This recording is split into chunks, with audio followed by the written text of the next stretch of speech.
प्रपन्नपारिजाताय स्तोत्रवेत्रैकपाणये ज्ञानमुद्राय कृष्णाय गीतामृतदुहे नमः. As we carry on with the chapter 4, we realize that the 18th shloka was an extraordinary one, and it made the puzzling statement, he who sees karma in akarma and akarma in karma is the wisest.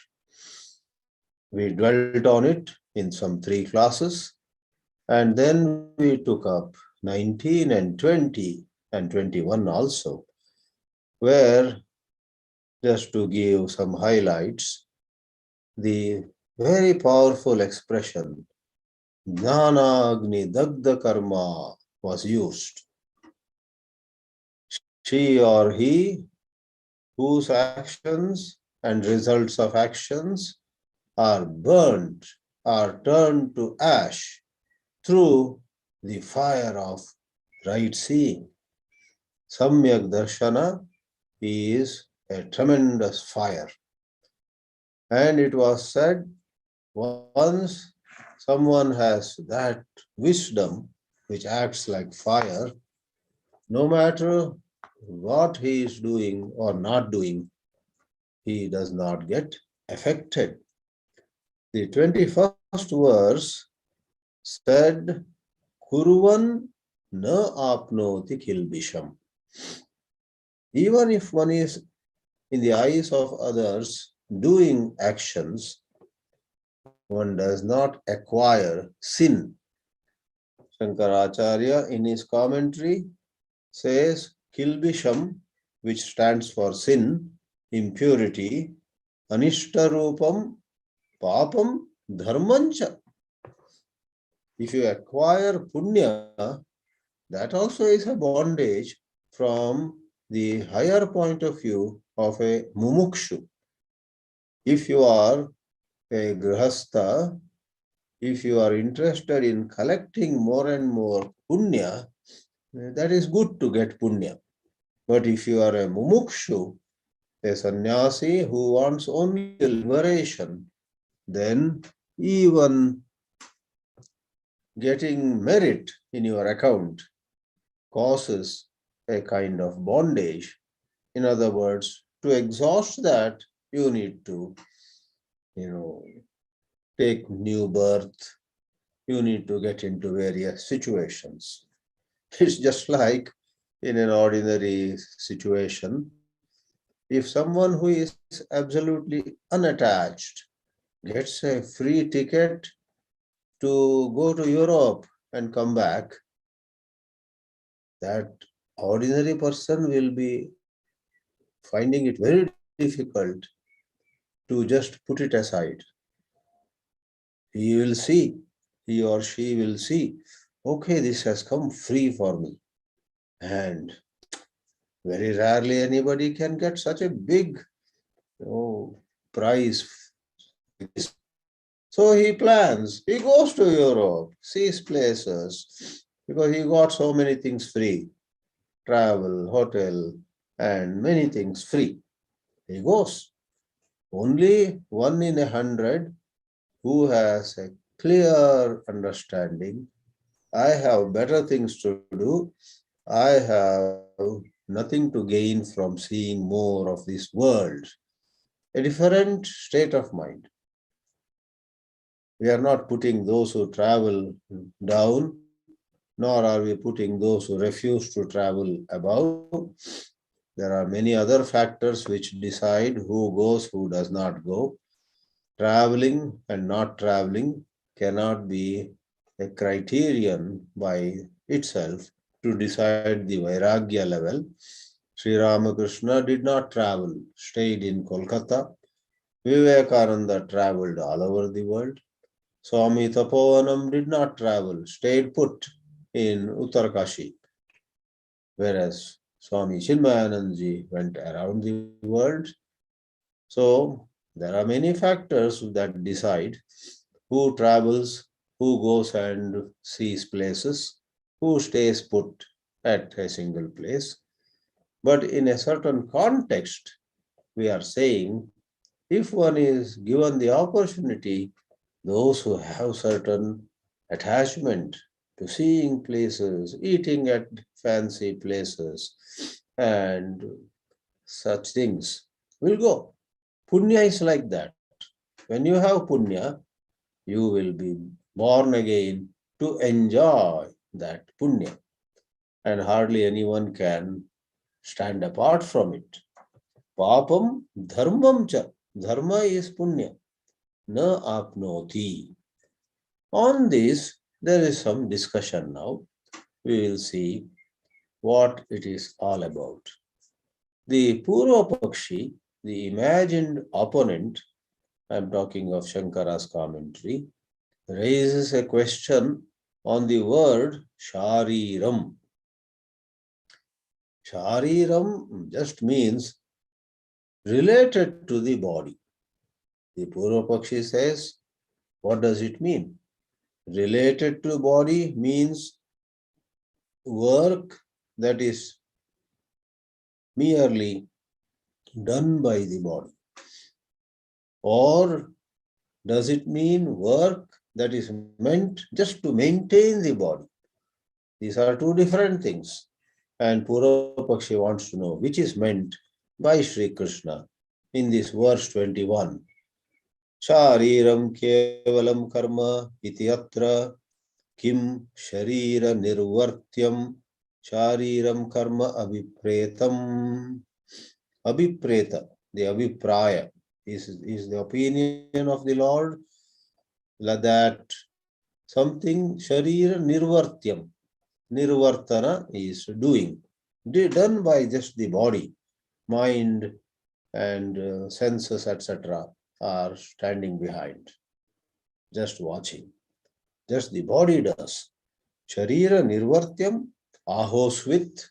Ahosvit is a word in Sanskrit implying, or alternatively, sharira sthiti-matra prayojanam shariram karma iti. Is it about work that is concerned with maintaining the body? So number one, done by the body, while the other faculties are quiet. Or number two, for the maintenance of the body. To put it in another way, kincha ataha yadi sharira nirvartyam shariram karma yadi va sharira sthiti matra prayojanam shariram iti. Therefore, expressing it a little differently, the Purva Pakshi says, shall we summarize that way? Sharira nirvartyam, sharira sthiti matra prayojanam. Is that the opinion of this Lord? Is that what these words mean? In this way, hardly any difference in this restatement. The Siddhanti takes up following that. Siddhanti is the champion of the main school. Uchate. This will now be answered. You are welcome to ask more questions also. We are here answering it. Yada sharira nirvartyam karma shariram abhipretam syat. Suppose you take the meaning, well, it is done by the body, and the shloka says there will be no sin, no merit, nothing will be happening. Shankara says, tada drishta adrishta prayojanam karma pratishiddham api sharirena kurvan na apnoti kilbisham iti bruvataha viruddha abhidhanam prasajyeta. To say, if it is done just by the body, there will be no results. Drishta. Drishta is typically within one lifespan. You yourself see. Adrishta, in heaven or in another life, where you don't see it now, but you will get it. Drishta adrishta. And no such result will come about. That will be the meaning. That's not possible.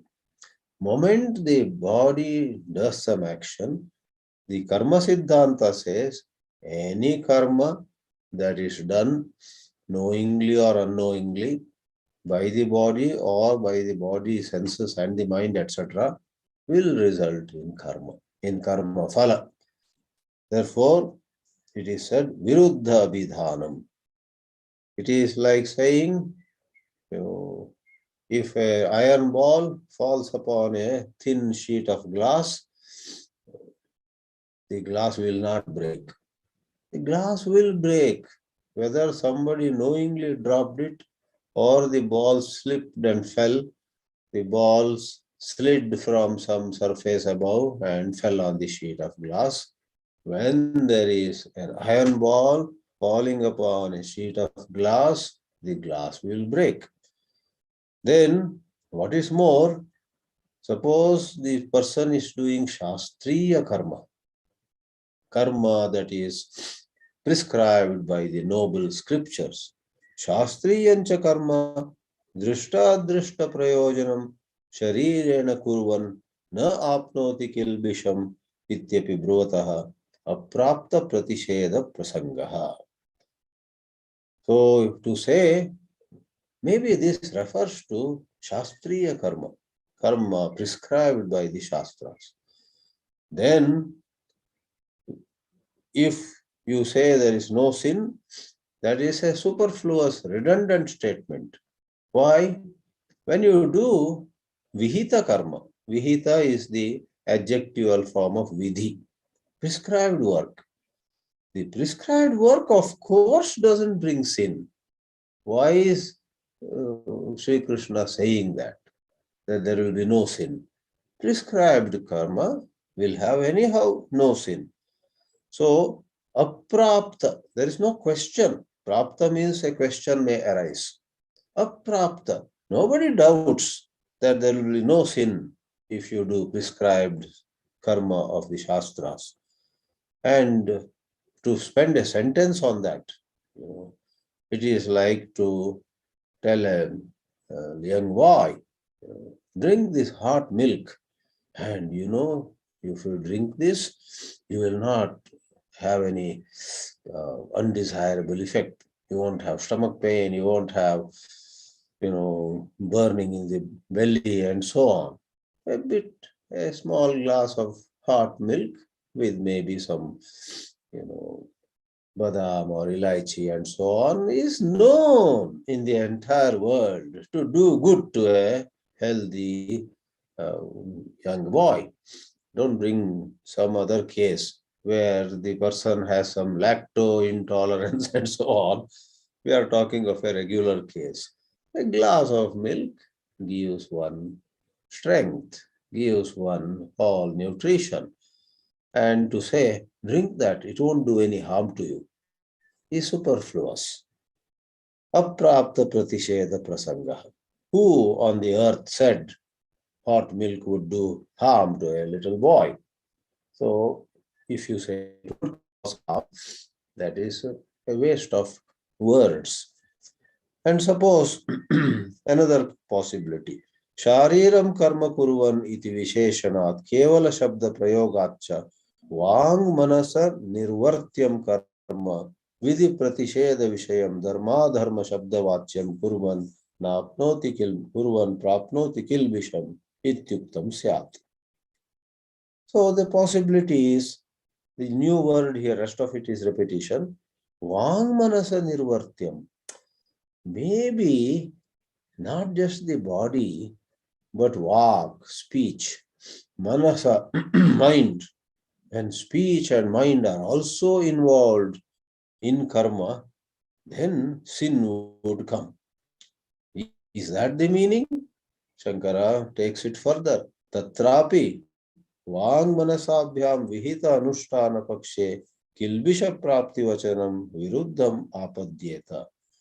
There also, even if mind and speech are involved, suppose the work done is as per the Shastras. Shastras ask us to do Agnihotra. Shastras ask us to, in a secular context, look after our parents. Shastras ask us to take good care of our own mind by doing japa. by doing yogasana, let us say. So in such a case, do this along with your mind and speech. No sin will come to you, would be again viruddham apadyeta. Who at all said there will be sin in doing yogasana, in doing agnihotra? Viruddham apadyeta. And pratisiddha seva pakshe api bhutartha anuvada matram anarthakam syat. So let's say the reference is with mind and speech involved, but doing wrong things which the Shastras prohibit. The scriptures ask us not to do certain bad works. And when we do those bad works with mind and speech involved, probably that is the context. Generally, the sin would come, and here it is said, no sin would come. No. Bhutartha means what is well established. Bhuta means what is well established. Bhavati means something that comes into being. Bhuta means what has already come into being. Everywhere it is established, fire burns. And can we ever say that you touch fire and it may not burn you? Not possible. Anarthakam syat. So sin will come to us if we do things which are pratisiddha. So karma has its result. Please do not imagine that it is about some miracle taking place. You do karma and no result at all. Then what is the meaning of Sri Krishna saying, Na apnoti kilbisham? Acharya clarifies, Yadatu sharira sthiti matra prayojanam shariram karma vipretam bhavet, tada drishta drishta prayojanam karma vidhi pratisheda gamyam sharira vang manasa nirvartyam anyat akurvan. These are all repetition of words. When one is doing in the eyes of others, actually, we will explain what is meant by in the eyes of others, for the maintenance of the body. For you may say, why should he maintain the body? His job is done, he is enlightened, let the body go to pieces, let the body go to ash. Well, we may ask a counter question. That is up to him. Somebody may do that. But generally, you see, they have nothing against keeping the body. So you may say, let the body go. The enlightened one says, I have no hatred towards this body. So this body will live as long as it is up and kicking. Just like when you have no ragadvesha about some people, elderly people, let us say. So you just say, oh, let them be with us.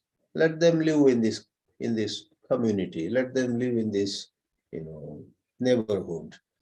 You have no ragadvesha. Neither are you attached to them, nor do you have anything against them. Some people having some dislike towards some elderly people in a colony may say, why are these old people here? What is your problem? No, this should be for young only. Do you know you also one day will get old? Don't have such some kind of intolerance about old people or people of some community, people of some culture and so on. As long as they don't do harm, there may be a little maintenance that is needed. Let us be generous enough, let us be large-hearted enough and take care of old, the weak, and people who are culturally different, taking enough care that taking care of such people would not lead to harm to rest of the people. That much common sense is needed. So, Shankara says, Taireva shariradibihi sharira sthiti matra prayojanam kevala shabda prayogat. So these are all little technical long expressions, and I would highlight what is new here. Adi Shankara says, whether it is to maintain the body or the meaning is done by the body, shariram. done by the body. Shariram, done to maintain the body. Sharira Shabda is involved in both. Sri Krishna's thrust is not on either of them. Let it be either of them. Then what is his area of emphasis? Here comes the most important line. If you pencil that, underline that, you are done. Aham karomi iti abhimana varjitaha. Whether one is doing it to maintain the body or there is only bodily function, mind and speech are not involved, inwardly, that's all okay. The $1,000,000 question is, abhimana, is there a sense, I am doing, I am the doer, and I did so well yesterday. Today I will do even better, just watch out. This sense of I, me and my, when abhimana varjitaha, just underline that one word, it gives you the gist of Adi Shankara's valuable input at this point. Shariradi cheshta matram loka drishtya kurvan. When there is no abhimana, identification, loka drishtya, people may feel you are doing, not swadrishtya. In your own understanding, you are not doing anything at all. Evam bhutasya papa shabda vachya kilbisha praptya sambhavat kilbisham samsaram na apnoti. So, once you have withdrawn your sense of I, me and my, then the reference now is not to the body, let anything happen to the body. You who are no more identified with the body will not get either sin or merit. Sansara, transmigration, rebirth, etc. will not apply to you. Evam bhutasya kilbisham samsaram na apnoti. Why? Nanagri dagda sarva karmatvat. As said before, all karma and karma phalas are turned to ash by the fire of self-knowledge, fire of Brahmajnana. Apratibandhena muchyate eva. Definitely she will be released. She will be freed from samsara. Iti purvokta samyak darshana phala anuvadaha eva eshaha. Anuvada is not translation in such context. Anuvada is saying again. Earlier it was said, Vadaha was said, Anuvadaha said again. So saying again, Purvokta, what was said before, what? Samyak Darshana Phala. If you have that highest right seeing, that is said again. Evam shariram kevalam karma ityasya arthasya parigrahe niravadyam bhavati. Niravadyam means beyond any blemish. Therefore, O Pura Pakshi, don't get stuck with ideas of, oh, is it done by the body? Is it done for the maintenance of the body? Those are not the right questions to ask. The right question is it done with a sense of doership, or is it done without a sense of doership? Then Niravadyam, such interpretation would be free of any blemish. With this, in summary, emphasizing absence of ego, emphasizing erasing ego is just here. After doing this, Shankara connects us to the next shloka. Sambandha. Sambandha means connecting, relating to next shloka. He says, Tyakta sarva parigrahasya yatehe. So for some yati, for some muni, for some person who has risen to a higher consciousness. If we study the scriptures, contemplate on scriptures, meditate on it, Shravana, Manana, Nididhyasana, and without getting distracted by matters of the world which have no end otherwise. They have no end really. If you are regular and not mechanically, but always trying to understand what does it mean to me? What does it mean to my daily life? Like once a brahmachari said to me, he was very inspired by a line in Ishavasya Upanishad. I was teaching Ishavasya at that time. I said, what is so wonderful? What excited you so much? He said, Swami, just for a few days I was under a lot of stress because in this 2-year Vedanta course, we have to study so many philosophical works. We have to study Sanskrit language also, Vedic chanting also, and then there are some works to be done, voluntary work, Shramadhan, and all of it was getting on my nerve. I even brought a couple of books from the library. So what to study, what to not do. There was a lot of stress. Then I read for a few minutes Ishavasya and contemplated. That's called personal contemplation. This boy did it. I said, okay, what did you contemplate on? He laughed. Just that line, tadejati, tannai. I was also surprised. What is special about it? Tadejati, tannai means it moves and it doesn't move. There is a mantra in the Ishavasya. Tadejati, tannai taddure, tadvantike, tadantarasya sarvasya, tadu sarvasyasya bharyataha. This sixth mantra of, not sixth, let's say, it's the fifth mantra. The fifth mantra says that it moves, it doesn't move. So we have explained it. It moves from the Upadhi point of view, the body, Upadhi, the body, the senses, etc. If your eyes are on them, they are moving. And it doesn't move from its Swarupa point of view. Brahman as itself has no movement. So, from the point of view of the limiting adjuncts, body, mind, and so on, there is change constantly. From the point of view of what it is in its nature, there is no movement, no change. This we have explained. But this brahmachari said, it was so relieving to me.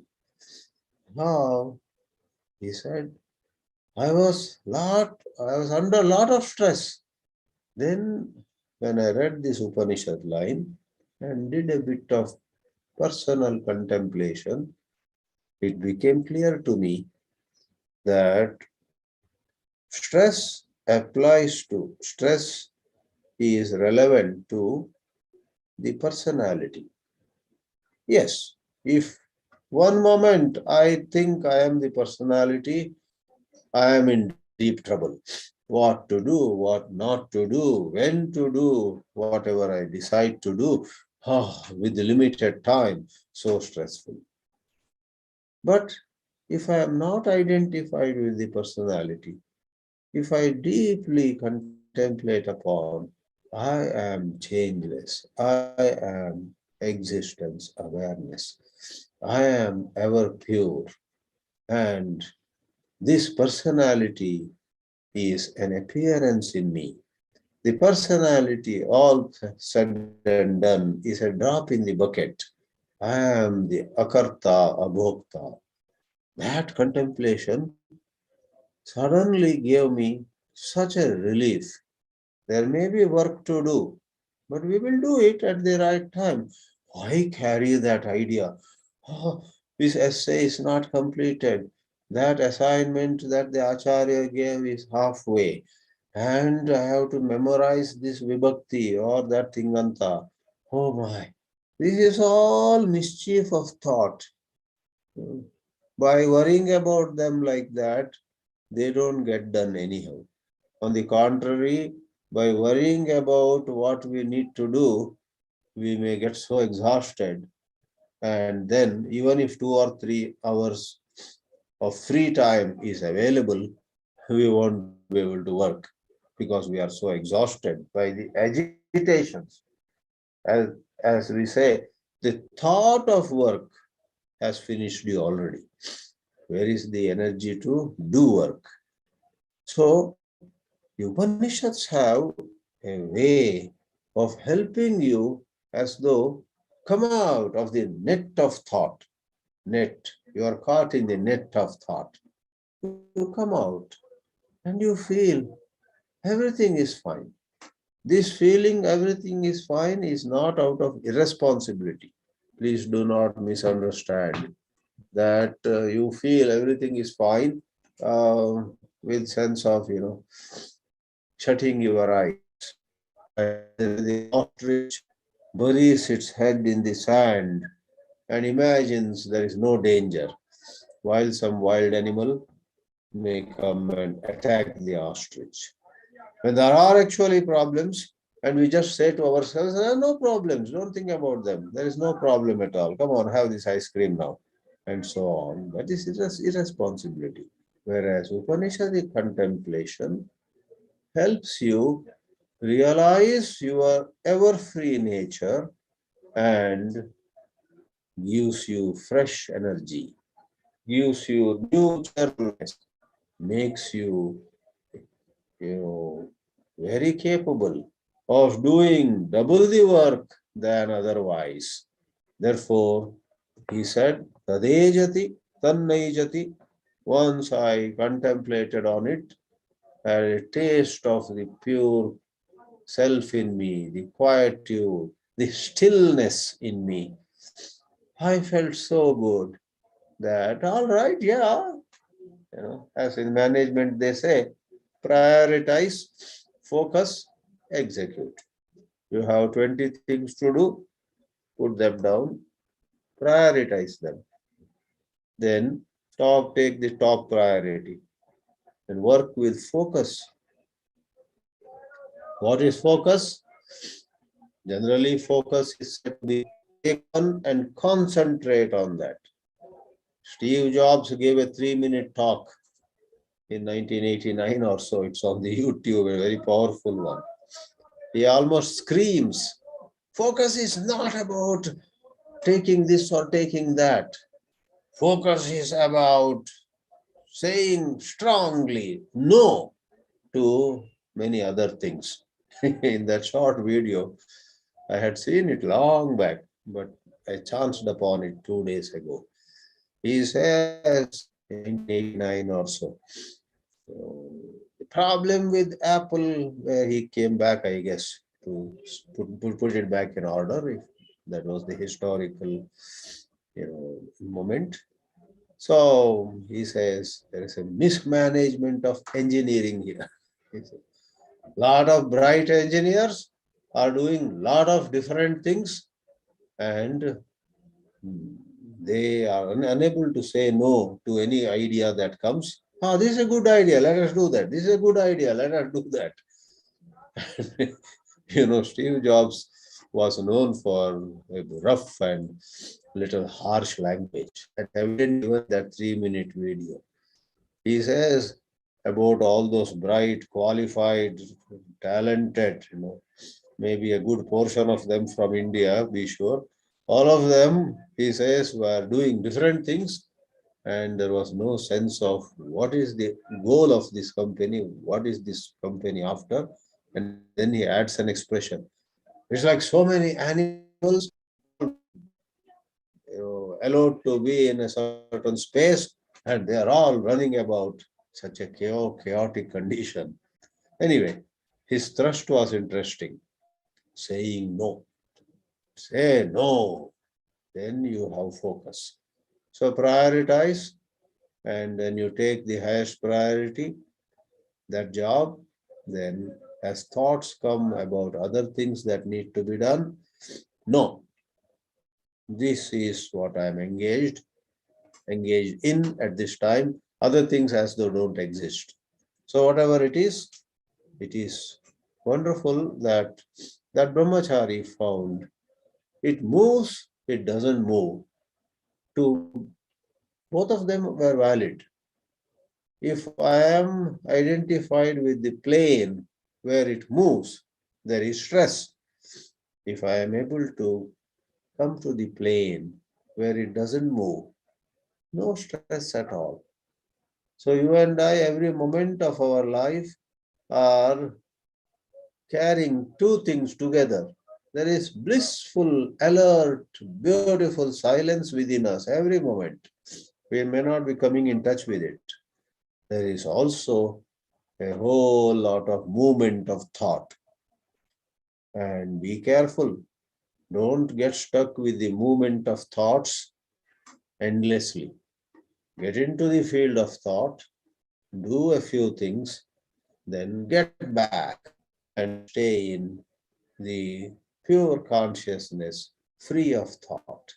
Leave alone what needs to be done. You, the doer, vanishes on that plane of truth. त्यक्त सर्व परिग्रहस्य यतेः अन्नादेः शरीरस्थिति हेतोः परिग्रहस्य अभावात्. When one rises spiritually, one doesn't feel the need to keep so many things. So a lot of spiritual people dispense with many of their possessions. And in the old tradition, those who became sannyasis would go just with a little vessel to take bhiksha and go place to place. Parigrahasya abhava, no possessions with them or in their hands. So what's the result?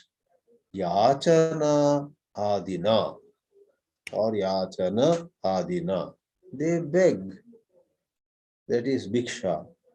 Sharira stito kartavyatayam praptayam. When they come to this kind of situation, so what will happen? The issue is they will be in such bliss because not all can do this. In their case, there is no abhimana. Some householder gives them food, they bless him, God bless you, move on. Some other householder doesn't like their coming to his doorstep. You people are a burden on this earth. You are a burden on the society. You are shameless people. You have good health. Why don't you do some work and earn? Some harsh words could be said by another grahastha. They have no abhimana. They don't feel, I am insulted. They recognize these are unpleasant words, but there is no I here to receive, to get punched, to get shaken, to get bounced, to get tossed about. There is no I here. They see quietly and Narayana, Narayana. They move on. And Shankaracharya in his commentary gives a quotation about how the Vedas and then the scriptures following the Vedas. Vedas are on top, Shruti. Then you have Smriti. Then you have Itihasa. I guess this is from Ashwamedha Parva of Mahabharata. Mahabharata is called an Itihasa. Ramayana and Mahabharata. Both are Itihasa, history. Whereas Manusmriti, Yajnavalkya Smriti, Parashara Smriti, Gautama Smriti, etc. Some 18 of them, they are called Smritis. Bhagavad Geetā is in a sense Smriti, though it is found in a Itihasa, Mahabharata. So, drawing from Ashwamedha Parva, and some numbers are given, the quote is nice. Ayachitam asankliptam upapannam yadrichaya. Without even one going after somebody. One just comes before the doorstep and just says, Bhavati Bhiksham Dehi. One doesn't target anybody. One doesn't make a list, well in advance. Those are the places I will go today, and so on. Everything is spontaneous as things come by. Ayachitam, asankliptam, there is no sankalpa, firm resolve. Today I have to get something from that man. 3 days he has said no. That lady, that grahini, today I will tell her, you have to give me something today. This is the 4th time I am coming. You understand? No such operation of the will. Comes and asks, if she gives, fine. Otherwise, Narayana, Narayana. Ayachitam, asankriptam, upapannam yadrichaya. Together, something that comes on its own. This has been endorsed. This has been approved. This has been praised to live like that. Let the whole world call you a burden on the society. You must examine. In fact, if you read between the lines in these wonderful discussions or commentary by Shankaracharya, you find a lot of tips, lot of clues to living happily. You and I are many times unhappy because somebody says something and we take it for surface value. Somebody says we are unintelligent. Somebody says we are unskilled. Somebody once said about a certain sadhu who was my classmate actually in good old days, that you are in such a worldwide organization, because that sadhu even now is in Chinmaya Mission. Chinmaya Mission is a worldwide organization. So somebody commented upon this sadhu, you are in such a big organization, but your ways are very middle class. You must think big. You must plan big and so on. And that sadhu was agitated for 1 or 2 days. Then, without consulting anybody, through study of Bhagavad Geetā, he resolved it. First of all, he said, why should somebody's opinion disturb me so much? Let me examine. And first it appeared to him that the criticism leveled against him was true. Because, this sadhu, very simple man, was saving every piece of paper. Even if one side of it is blank, he would not throw it away. If there is an envelope which is in good shape, though it's used 3 times to give something, to take something, he examines the envelope. Oh, it's in good shape. He keeps it carefully. Looking at some of such habits, so one member of the satsang group said, you have a middle class mentality. If you are rich, you would just throw away things, use and throw. So that man, let him have his ways. The sadhu later thought about it. So keeping pieces of paper or saving some money here and there, not wasting money in some other matters, does that by itself make me middle class? Middle class, the word middle class was used in a little derogatory sense there. He thought about it. Then it occurred to him, wait a minute, let me see my own life in a larger perspective. I gave up a job and joined this ashram and became a sadhu. And the job had such good revenues, good salary and so on, social status. And even after I became sadhu, a number of times money, gold, many things came to my hands. I could have kept it to myself.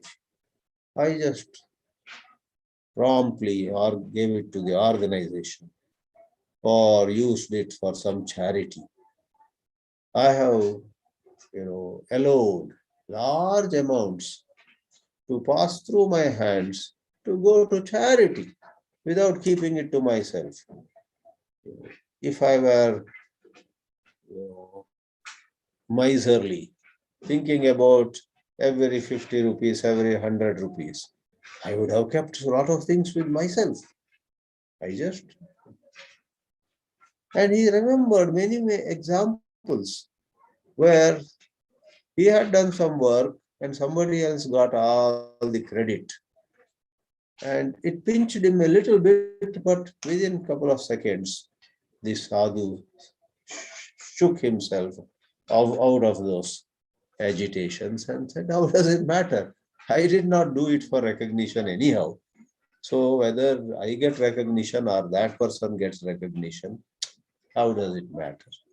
I did not become a sadhu in search of fame or name. I did not become a sadhu in search of some wealth and position in the society. How does it matter? My fundamentals are clear. If this person is evaluating me through the lens of his or her values, which are not my values, I am living as per my values. In this way, the sadhu got clarity, and therefore he was free from agitation. So my main point is a lot of our unhappiness, agitation are because we buy into, that means we accept others' opinion about us without questioning them. So this Yadrichaya Upapannam has a beautiful tip on stress reduction, agitation reduction. Rather than just memorizing these expressions, we must understand the spirit of it. Even in the context of our nearest and dearest ones, our husband or wife, our son or daughter, our colleague has an opinion about us. Examine that. Is that opinion the absolute truth, or is that opinion a reflection of his values, her values? Is something absolute about those values? Values are relative. For somebody, something may be valuable. For somebody else, something else is valuable. Somebody thinks that to have a wardrobe with 50 to 60 wonderful dress sets is great. I would like to have that kind of wardrobe. Somebody else has a different value. I would like to keep 4 or 5 sets and dispose all of other things off. These 4 or 5 sets in good shape. And the very fact that I have reduced my possessions to just 5 sets of good dress is something I am proud of. See, values are different. A is proud of a wardrobe filled with 50 to 100 sets of dresses brought from different parts of the world. B is proud of reducing her possessions to only 4 or 5 sets. Both values are okay in their own way. Therefore, Yadrichaya Upapannam, this more than anything else, it shows a certain unburdened mind. A mind that is free of abhimana. Ityadina vachanena nujnatam yatehe sharirastiti hetoho annadehe praptidwaram avishkurvan aha. Avishkurvan, discovering, or avishkara is prakatana, expressing. Avirbhava, tirobhava, there are 2 words. Avirbhava is when something comes before you. Tirobhava is when something hides behind. Like you pray, Om Namo Narayanaya. And like it happened to Dhruva, Vishnu came in front, gave darshan. And after some time, giving boons to Dhruva, Vishnu disappeared. So it is called Avirbhava and Tirodhana, right? Avishkurvan. Shankara says Sri Krishna now discovers or expresses or manifests yet another dimension of this Nanagni Dagda Karma. Somebody whose karma and karma phala are burnt by the right seeing. Yadricha alabha santushtaha Dvandvatito vimatsaraha samasiddhavasiddhau cha kritvapi na nibadhyate. Na nibadhyate.